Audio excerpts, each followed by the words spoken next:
उनकी मौजूदगी हो सकती है, उनको हम ग्रूम कर सकते हैं। थोड़ा सा कैंप में ऑलरेडी आपको पता ही होगा, मीडिया में यकीनन होगी खबर, कुछ प्लेयर्स थे जिनको डायरिया हुआ था, मुश्किलात हो रही थी उनको, बट रिकवर कर लिया थैंक्स गॉड कि हमारा 4-5 दिन का बड़ा गैप था, उसके अंदर रिकवरीज हो गई हैं और we are ready to go for tomorrow's match इंशाल्लाह ताला अगेंस्ट कराची।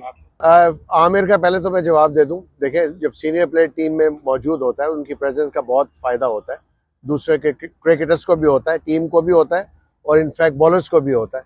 तो आई थिंक आमिर जो है वो नज़र आता है, उनका जो इंटरेस्ट है अभी तक वो इंटरेस्ट लेके खेल रहे होते हैं और वही एटीट्यूड होता है जिससे दूसरे यंगस्टर को सीखने का मौका मिलता है।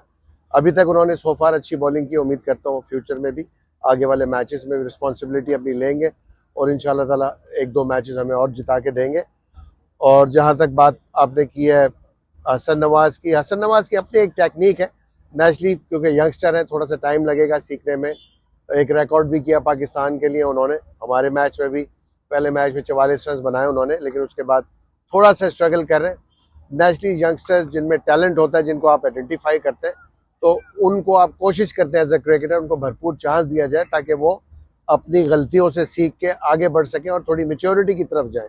यही वजह हम इनको कंसिस्टेंटली खिला रहे हैं, ताकि एक आइडेंटिफाई हमने टैलेंट किया, पाकिस्तान ने उसको आइडेंटिफाई किया, तो हम उसको खिला के ताकि कोशिश कर रहे हैं कि वो ग्रूम हो और हमें मैच जिताएं। पहला मैच में अच्छी कंट्रीब्यूशन थी उनकी, तो उम्मीद करता हूँ कि इन मैचेस में चैपमैन के आने से भी नेचुरली फ़र्क पड़ेगा। थोड़ा सा अगर इनिशियल अच्छा स्टार्ट मिल जाएगा तो उम्मीद करता हूँ कि उनके लिए भी फ़ायदा होगा, कि उनको एक ऐसा प्लेटफॉर्म मिलेगा जाके वो अपने शॉट्स को एग्जीक्यूट अच्छे तरीके से, बेहतर तरीके से कर सके। हमारी टीम में भी 2-3 लड़के हैं, जैसे आपने देखा कि हसन नवाज़ को भी आइडेंटिफाई किया, वो खेल भी रहा है T20 के। इसी तरह हमारे पास नाफे मौजूद है, पेशावर जल्मी का, अली रज़ा को मैंने देखा बड़ी ज़बरदस्त परफॉर्मेंसेस दे रहा है।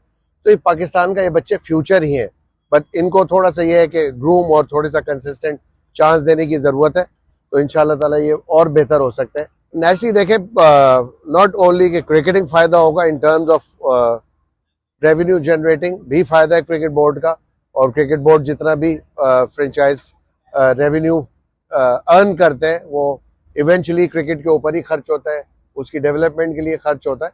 तो यकीनन एक अच्छा साइन है कि 2 टीमें अगर और ऐड हो रही हैं मार्केट के अंदर, तो यकीनन आप जहां चंद क्रिकेटर 6 टीमों में खेल रहे थे, तो यकीनन अब थोड़ा सा और ये जो कहना चाहिए कि वो बढ़ जाएगा और नए क्रिकेटर्स आने के ज़्यादा चांसेस होंगे और बच्चों के लिए अपॉर्चुनिटी होंगी। तो जितनी टीमें होंगी उतने क्रिकेटर्स एडिशन होंगे, उतने ही चांसेस मिलेंगे और उतनी ही अपॉर्चुनिटीज़ प्लेयर्स के पास है अपने मजीद जोर दिखाने की, क्योंकि हमारे पास इतने ज़्यादा क्रिकेटर्स मौजूद हैं।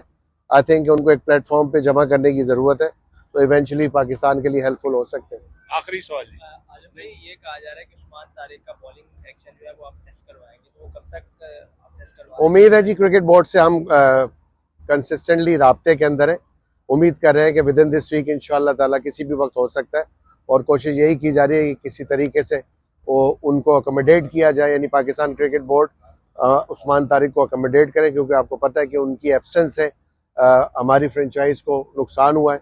जो लास्ट 2 मैचेस हमने जो मैच खेले, तो उनकी प्रेजेंस, अगर वो एक ऐसे मिस्ट्री बॉलर हैं जिसकी वजह से इम्पैक्ट क्रिएट करते हैं वो अपोजिशन पे, तो उम्मीद करता हूँ कि इस वीक में इंशाल्लाह ताला उनका जो भी एक्शन है आइदर वे क्लियर हो जाएगा, ताकि हम अपने मजीद जो है प्लान्स को अच्छी तरीके से, बेहतर तरीके से एग्जीक्यूट कर सकें। आप जी आप आपकी फ्रेंचाइज में यंग प्लेयर्स हैं, आप यहाँ से नवाज, पर ये इंप्रेशन दिया जाता है कि आपने काफी सीनियर प्लेयरों का भी बोझ उठाया हुआ है, वो बोझ है या आपको लगता है कि आपकी टीम? नहीं, बोझ नहीं, आप एवरेज एज देखें, 30 एज कुछ भी नहीं होती। 30 में तो मेरा मतलब है कि फुल प्लेयर स्ट्रांग होते हैं, अपनी फुल स्ट्रेंथ के ऊपर होते हैं। तो आप एवरेज एज देखें, आप अगर किसी एक स्पेसिफिक या पर्टिकुलर किसी को आइडेंटिफाई कर रहे हैं, लाइक अगर शोएब मलिक की हमारी टीम में प्रेजेंस है, तो आई थिंक मैं पर्सनली ये समझता हूँ कि अभी भी वो बहुत यंगस्टर से भी ज़्यादा फिट है, और जहाँ पे ज़रूरत पड़ती है हमने देखा है थ्रू आउट हिज कैरियर वो अपनी टीम को जिताते रहे,